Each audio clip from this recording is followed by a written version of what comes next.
and then I got really sick, so I'm still recovering from that, and I apologize, but you know, the video, hopefully it is still relevant and it is still helpful for you as we navigate the end of this year, and we're towards the well. So without further ado, I feel that the energy for this reading is really about, you know, changes coming in at the very last minute. Okay, so I do sense some really major changes coming into the picture for you, and I feel like the message I'm getting is sooner than expected, but then at the same time, it's like very last minute, very unexpected. So that's what I'm getting, and it's kind of a contradiction. So let me just explain. I'm feeling almost like there's something that you have been thinking about, trying to manifest for a very long time. And I feel like for many of you, might be 2 years, you know, the past 2 years, you're just like, I'm waiting around for it. And you're not one to, you know, sit around idle and wait for the tides of change to come swooping in. You guys are very, you know, productive, and you guys are quite like busybody. You like to stay productive. You like to be efficient with your time. So it's not like you're sitting there mulling around waiting for things to come in. So on the one hand, it's always, you know, on the forefront of your mind that you want to implement something, you want to change something, you want to do a drastic move or something very, very, I want to say like, it's like a change that is quite drastic for Virgo. It's a quite a drastic change, okay? Because you guys are still creature of habits. But I feel like you've been mulling over a situation for a very long time. And so it's always on the back of your mind. It's also, on some days, is on the forefront of your mind. And so I feel like you've been waiting for the opportunity or the chance encounter or something to manifest itself. And so I feel like even though you've been waiting for it for a long time, the way that it comes in, it's like when you've given up hope, or when you just like kind of clear it, or maybe even move it from the forefront of your mind into the back of your mind and focus on other things, and, you know, finding enjoyment and still moving on with your life. That's when this major drastic change is going to come in. And so it's coming in at a very, I want to say opportune moment, but also very unexpectedly. Okay, so that's what I'm seeing.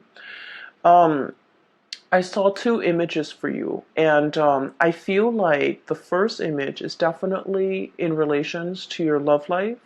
The second image is other things that are, you know, that it might have to do with this change. So let me just relay the first information first, and then we'll talk about the four cards, because it seems like the reading is split this way.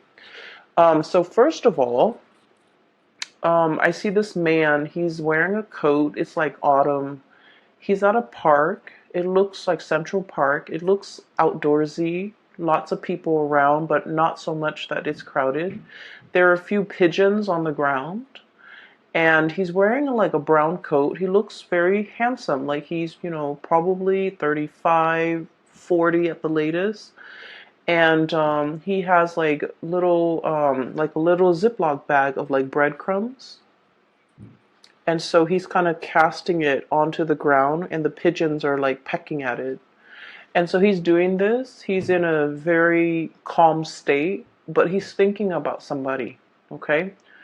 It looks to me like, you know, he's on his lunch break, taking a walk, feeding the pigeons, or maybe he finished his sandwich and there are breadcrumbs in that bag, so he's feeding the pigeons. But either way, he looks like he's in an office type of a work environment, because he's dressed like, you know, loafers and slacks and a shirt without a tie, and a brown coat, like a brown trench coat. And so he's thinking about somebody else. He's thinking about somebody. And so the scene kind of splits in half, and there's another image. While he's feeding, there's another image of a woman. She's really pretty. She has blonde hair, and she has a mole, a very distinct mole on the bottom, I want to say right. Yeah, it would be the bottom right side of her chin. You know, like it's a small speckled mole, but it's very distinct for some reason.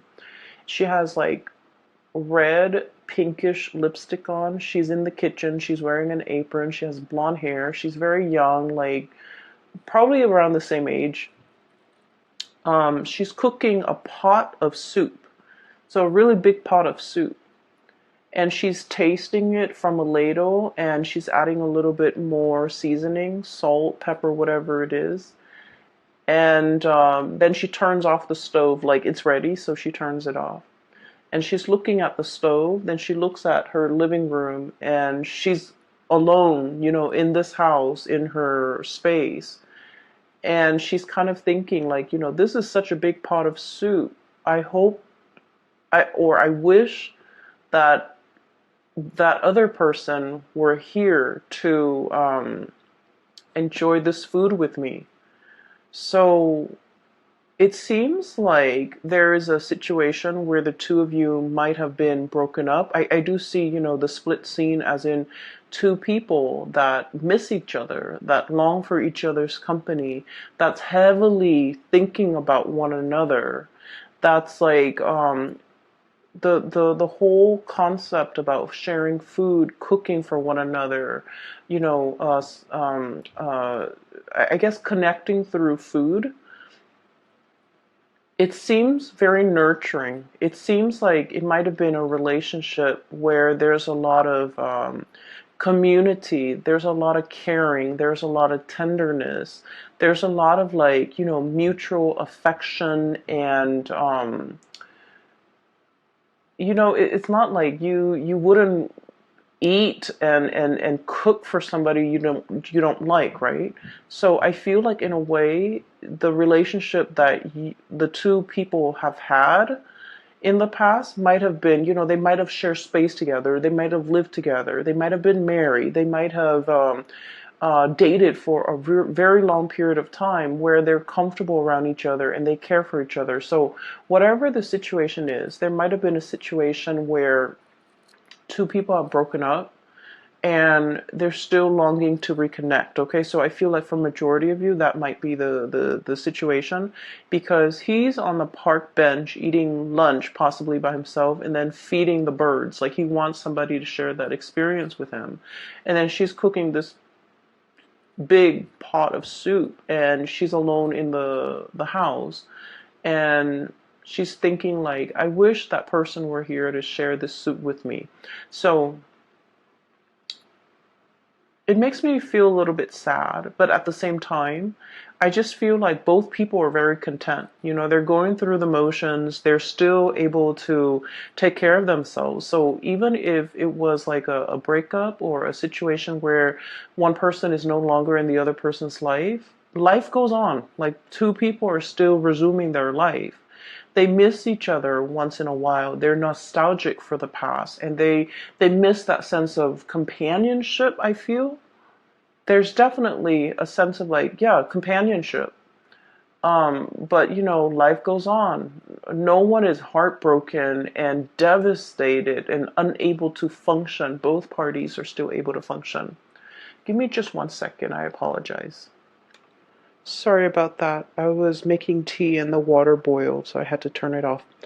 Um, Going back to that image that I saw, I feel for many of you, the fact that these two people are, you know, in different places, like there might be like geographical distance, and the fact that they're heavily thinking about each other denotes to me like a really strong soul connection. Okay.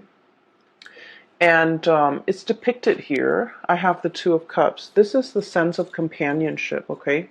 The Cups energy deals with like emotions and also spiritual energy, where two people feel very, very connected, okay? When they think about you, you know they're thinking about you, and it's sort of like, feeds into this loop where you end up reverting to, thinking about them and vice versa. So it's a situation where two people are very, very deeply connected, really care about each other. There might be great compatibility as well. Really great compatibility between two people. So for you, especially if you're in a long distance relationship, I feel like there is a immense sense of longing, wanting to be together, wanting to connect, wanting to, share the experience with another person. And then I also feel for others, there might have been a situation where it's like distance, like admiring somebody from a distance is what I'm seeing. I have here the Hermit, and the Hermit is a lonesome card. It doesn't mean loneliness. It seems to me like some type of remote viewing, some type of like distance associated with you and another person. And this combination, the Hermit and the Nine of Pentacles, admiring somebody from afar, admiring somebody's beauty, admiring the way that they look, and yet being so shy or so hesitant about letting them know how you feel about them. Okay? So if you're geographically distant from the person that is, really occupying a lot of your thoughts, and you're thinking heavily about them, I feel like they are definitely also thinking about you. And then I also feel, with Virgos are deeply shy by nature. And so I do sense that some of you might have somebody that you're really admiring from afar. You're like wanting to touch them, wanting to talk to them, wanting to communicate, wanting to really tell them how you feel. But in a way, your feelings for this person scares you. You like to be in control of your emotions. You're also very rational. And I've mentioned this before, but Virgo people don't fall in love. Like, love at first sight is not a thing for you guys. You can date somebody for a very long time, but if you haven't, and just like even keel and level headed when it comes to relationships, when it comes to love, when it comes to emotional expression. And so I feel like you're feeling this wave of emotions overcoming you, and you kind of, shrug it off or cast it aside. And you're like, that's not rational. I barely know this person. It's not rational. You really like this person. They're very independent. I'm getting a feeling of like somebody who might be, let me see, like somebody who's quite exotic, who um, there's something unique about them. So the woman with the mole on her face, it's coming out. It's near her chin. So like, I feel like you're dealing with someone who's not stereotypically like, it's not somebody that everyone would consider like classically beautiful or classically handsome. But for whatever reason, there's something about them. They have charisma, they have stage presence, they have magnetism. There's something that makes them very unique, and other people cannot help but stare at them twice. You know how there are some people, they're not classically handsome or beautiful by any stretch of the imagination, but there's something about them that's very alluring. And I feel like it has a lot to do with their confidence, the way they carry themselves, the way in the way they carry themselves. Okay, this is a Nine of Pentacles, very independent, self-sufficient, bold. It's somebody who is like, on the one hand, they can be very earthy, very easygoing, not high maintenance. You won't catch them, dressed to the T and like with full makeup on, or cologne and hairspray and grease in their hair or whatever. Like they're not made up, they're just understatedly like just confident and put together without trying so hard. It's somebody that does everything with such grace and such ease, and I feel like because of that, a lot of people are very drawn to them. And then I also, going back to what I mentioned before, a lot of Virgo people, you guys are really deeply very shy. You do get stage fright. You don't like to be on center stage. You don't like to have a lot of attention on you. You feel a little bit out of place. And for some of you, okay, please don't get offended. You might feel a little bit, socially awkward in probably a social setting, or in a setting where you don't know a lot of people. You might feel very socially awkward when you have to give a speech, give a talk, when you're speaking and everyone is staring at you. Like you don't like that attention. And so you admire this person for the bold and the, I guess, like the confident way in which they move through life, the ease in which they do everything, and the ease in which things just magically work out for this person. So I feel like you really deeply admire this person. And you might be admiring them from afar. And I feel like for some of you, they are also feeling that way about you. But I feel that the gravity of your feelings for them, it's overwhelming you. Like you're kind of dumbfounded about, like, I don't believe in first love at first sight. Why do I feel so strongly about this person when I barely know them? There's a little bit of intrigue and mystery here. And it's like you might not know a lot about them. They might not know a lot about you. You might see each other casually in passing, and you might feel like, wow, that would be a really good person for me to date or for me to have as a girlfriend or a boyfriend.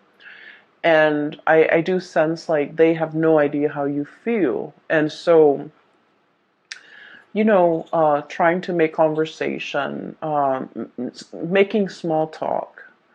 Virgos don't really like that, but like making small talk and trying to get into their inner circle and trying to, I'm hearing infiltrate, trying to like get one leg in the door, okay? I feel like that might be a really good first step, because they might not have an idea as to how strongly you feel about them. And you're kind of scared of the impact that they are having on you. All right.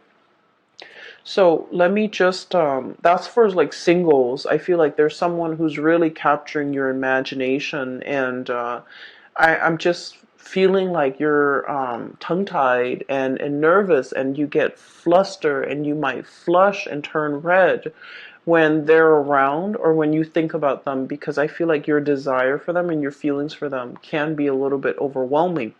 Okay, so that's for singles. Um, I'm feeling as if, for those who are in a relationship, okay, if you're together with somebody, you and your partner have like you're kind of like at a major crossroads, not because of the relationship, but you're planning to make some major moves, okay? Make some major moves. And I feel like for some of you, we have here the Two of Pentacles. And the Two of Pentacles is about juggling jobs, juggling responsibilities, trying to figure out, do I stay here where it's stable, or do I go somewhere else? And I feel like this decision, you're trying to think of it's like it doesn't exist in a vacuum. You're not making this decision alone.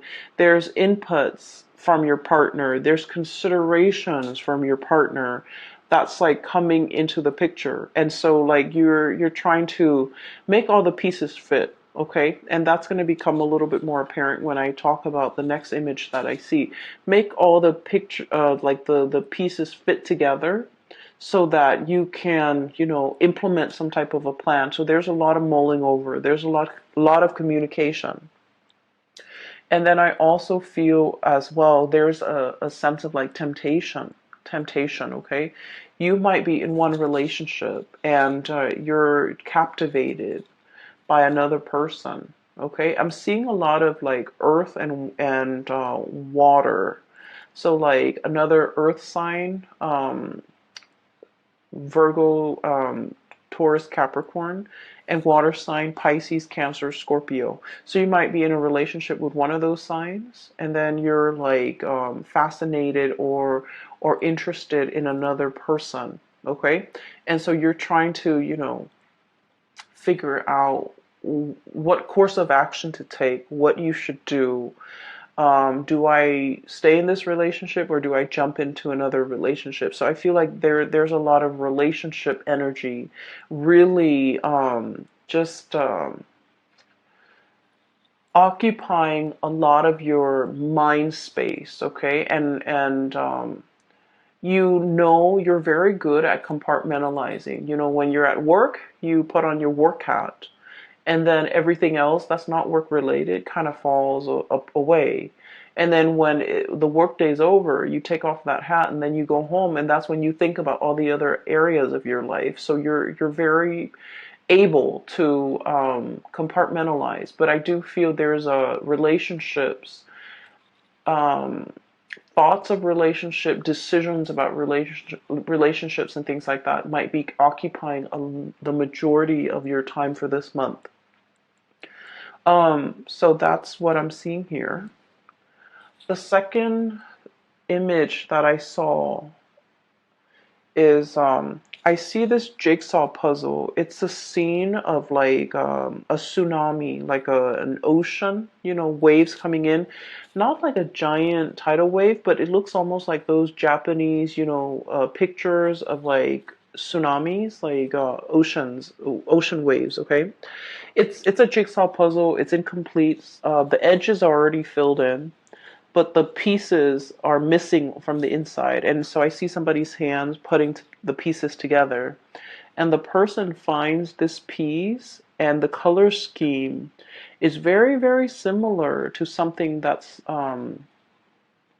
part of the wave over here. The color scheme is really similar. So you know how when you do jigsaw puzzles, the strategy is do the edges and then group all the pieces together that have similar color schemes and then go from there, right? So that's the way I feel like a systematic Virgo's mind would work. Like pieces should fit together. And so the hand holds up, and I think it's a guy's hand. It's a man's hand. And he finds this piece and he's like, oh, it's going here. And then he tries to fit it in, rotates it, it doesn't fit. And he was all like, but it has to. The colors are so similar. And so he puts it down and he was like, maybe there's something wrong with the laser that were used to cut the pieces. So he starts, turns his hand into a fist and starts like pounding on it to make sure it fits. But sure enough, it doesn't fit. And so he puts it aside, and you see it in fast motion where he finds pieces and everything's filled in, and at the very end there's one piece missing, and then he goes, oh, that piece that I put aside, now it goes here. And then the scene just kind of cuts out. So what I'm seeing here, like I mentioned before, there's a time and a place for everything, and everything works when it's supposed to, and everything falls into place when it's supposed to. If we, try to change that logic and try to fit something where it doesn't belong, and we try to stomp it and pound it in, it's still going to resist. Okay, so I definitely feel like there was something that you thought was really right, like in your hearts of hearts, in your mind, no matter how much you mull it over, you're just like, it's perfect, it has to work, it has to work. And for some reason, it didn't work. For whatever reason that you couldn't even understand. I guess that reason was never shown to you. And even till now, whenever that situation happened in your life, even now, you're still perplexed about it. And you're just like, well, it didn't work in the past, and I don't know why it didn't work. What will happen now to make things work? So I feel almost like this, um, it's like a infinity loop, this things coming back full circle, where you're reminded of a time where you try something and you were so 100% sure that, well, the colors are similar, the edges are similar, why didn't it fit? And now a similar situation is coming around and you're just like, what if it doesn't fit this time? What if it flops on me? Right? And so I feel like there's something coming around full circle. Okay? And whatever didn't work out before is going to work out now, because in the past you forced it, you pounded it in. And I feel almost like you were so focused heavily on the details, on the I want to say, like, you might have been focused on, I guess, like it's sort of like wanting something so badly, and making sure that it fit even when the physical environment was not right. Does that make sense? And I mean, it got to the point where the man with the jigsaw puzzle, he was like using his fist to kind of like hammer it in, but it didn't fit. And so they're telling you, whatever that situation was, that made you feel like you doubted your intuition, you doubted your judgment because you were so sure. Whatever it was, it's coming back around. And now you're in a much better space where you're not trying to make things fit, where you're not trying to force things, where you are operating from a place of wisdom and allowing. And that's when the situation is like, it's right. Okay, so there's a time and a place for everything. We have to be able to see the big picture in order to understand how the parts all fit together. Does that make sense? And the reason I say that is you have some two cards here that are back to back. Five of Swords, and then the Six of Swords. I'm sorry, Five of Wands, excuse me, and then the Six of Wands, okay? So, oh, I'm sorry, this is the Five of Swords. So, the Five of Swords is a situation where we're kind of like arguing, bickering, and the sword energy denotes communication, thought processes, mental processes that might have been faulty, where no one is really getting a word in. Everyone is bickering. Everyone is trying to, be right, trying to prove that they're right. And with the five energies, five indicates some major turning points, some major change, okay?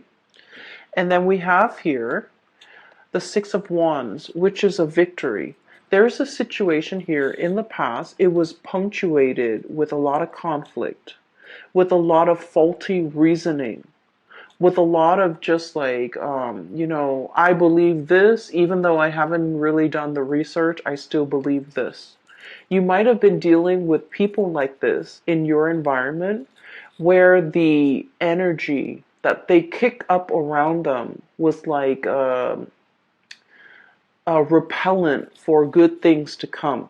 Okay? There might have been an environment that you were in where, let's say this, okay? A lot, if you're like ever walking or running on a dirt path, right? If you're running or walking on a dirt path, with every footstep or with every step, it kicks up a little bit of dust, right? And so just imagine energetically when you're in this type of environment where people are constantly bickering, constantly shuffling around, moving around, trying to prove themselves right, trying to one up the other person, like if it's like laden with a lot of chaos and a lot of activity and a lot of competition, it creates a major dust cloud, like a major sphere or major environment where there's a lot of, negativity, negative energies. And so it repels. You wouldn't want to walk over where that dirt cloud has been stirred up, right? And so this environment was a repellent for good things to come in the picture. And so whatever it was that you were trying to do, I feel like it flopped down. It didn't have a lot of support. It just couldn't see the light of day. It couldn't rise above the dust cloud. Okay? So I'm a little bit inclined to say that the people you might have had around you might not have been good for your growth. The and work environment and the colleagues or the energies just surrounding the work environment was not conducive for good things to attract good things or to even be in alignment with you. And so I see you turning your back to the situation, okay? No more bickering, no more pettiness, no more conflict. I'm turning my back. And as soon as you decide to turn your back, we have a lot of victory, a lot of success coming through. And I'm almost seeing like one after another, like a series of successes, one after another, because you decided to turn your back. You decided to kind of retreat from from the ground, okay? Climbing up into the tree, elevating yourself, seeing above the dust cloud, and being able to operate and function from above that cloud of negativity, and to be able to, warm yourself in the sun and to be able to attract a lot of success. Okay? So what I'm seeing here is there has been a major change. Whatever didn't work out in the past, I do feel a lot of, success, victory is coming in as a result of you, needing to change this environment in your life, okay? There's some major news associated with it as well. We have here the Page of Swords, and the page energies are snippets and messages coming through. And I do feel like resolution, okay, like being wanting to make a decision but not having all the information, waiting on communication from another source so that you can decide which option to go with. Okay, so I do feel for many of you there's some major swift communication coming through this month in order to splice through that dust cloud and to be able to let things settle and for you to decide on major changes in your life. Okay, and what I'm seeing as well for many of you, this is like leaving troublesome friendships, colleagues, um, petty people, I would say, argumentative, petty people, people who are just like, what's funny is I don't see gossip and slander and things like that. I don't see that in here. I just feel with this Five of Swords, it's like people who constantly want to be right, who have their daily agenda is just wanting to prove themselves right, wanting to show other people how smart they are, and things like that. Okay, so I feel like you're turning your back away from this.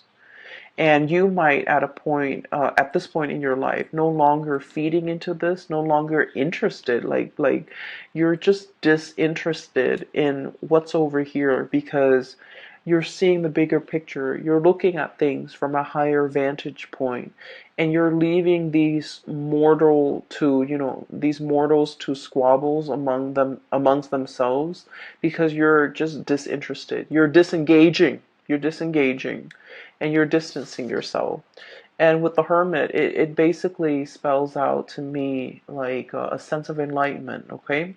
Not being bogged down with the material things that at the end of the day don't really matter, but operating from a higher vantage point, okay? And what I'm also getting, the last three cards in this deck, we have the Tower, sweeping waves of change. Okay, so that jigsaw puzzle where I saw the tsunami, the theme is very similar to this card here. Okay, what I'm feeling here is this is I pulled out this card earlier to clarify what the Tower represents. And this card to me is about manifestation, is about, it's almost like, thinking whether or not we have the capabilities and the skills and the know-how and the ability to do something. I feel like whatever that situation was in the past that you failed at, or you felt like, I was so sure, why didn't it work out?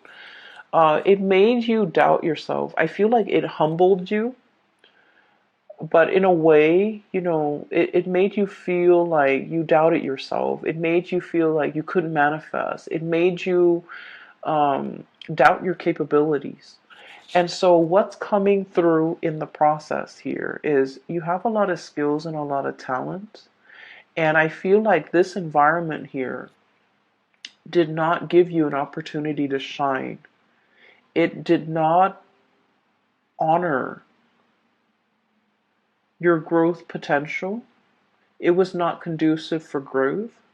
It was not conducive for you to utilize your full talent, to display all your skills, all your assets, all it just like, it stifled your growth almost. Okay? And so there is a huge sweeping change coming into the picture. So this is a mermaid here, Five of Cups, okay? Wondering about something that, like a missed opportunity, okay? Longing for something that's no longer in the picture. But I see this as like a scorched earth, okay? This is a mermaid. And the classical like depiction of a mermaid is it has the body of a fish and a head of a woman, right? This is the opposite. This is a situation where this animal has to adapt to its environment. You know, it's not happy. It still like has the head of a fish. It wants to be in the sea, and yet the body had no choice but to adapt, to grow legs so that it could walk on land, because this environment is very parched. There's no emotional fulfillment. There's no spiritual fulfillment. It's just very parched. And so it's waiting for the rains to come and wash it away, and to carry it to sea. And that's what I feel is coming here with the Tower. Sweeping changes, this big tsunami coming in, and carrying you back into the sea where you can, resume your form as a mermaid. Okay, like the traditional standard mermaid form, face of a woman, body of a fish. And she is now in an environment where there's water, where there's life, where there's emotional fulfillment. And so there's something major here that will be coming through because wherever you are right here is not meant for you. It's there's no growth potential. There's a lot of dryness, and I'm seeing like, just like it's an environment that's very dry. So for many of you, you might be changing jobs. You might be moving from a really dry, arid environment like the desert to a place that's in the tropics, that's by the sea, that's a lot more, I want to say, like, it's just a lot more conducive for growth, okay? And we're not just talking about like a place that's green and lush and things like that. We're talking about emotional, spiritual growth. We're talking as well career growth. We're talking as well, being in a new environment where you're able to develop to your full potential, where people appreciate all that you have to offer and they don't take you for granted, pretty much. Okay, so that's what I'm seeing here. Once again, it's like the change is long coming, but it's gonna swoop in very, very quick. And that's a contradiction. But for whatever reason, I just feel like you've been waiting for it for quite some time, but it's going to come in very unexpectedly. You're kind of bookended by two major arcana cards here. We have the Hermit, taking time to yourself, being deep in contemplation, and really figuring out, what's the next step in your life.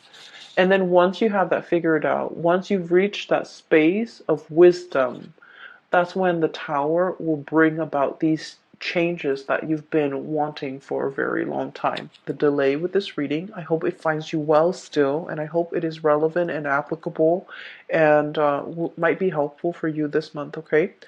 I will be back next month. I will talk to you later, Virgos. Take care of yourself.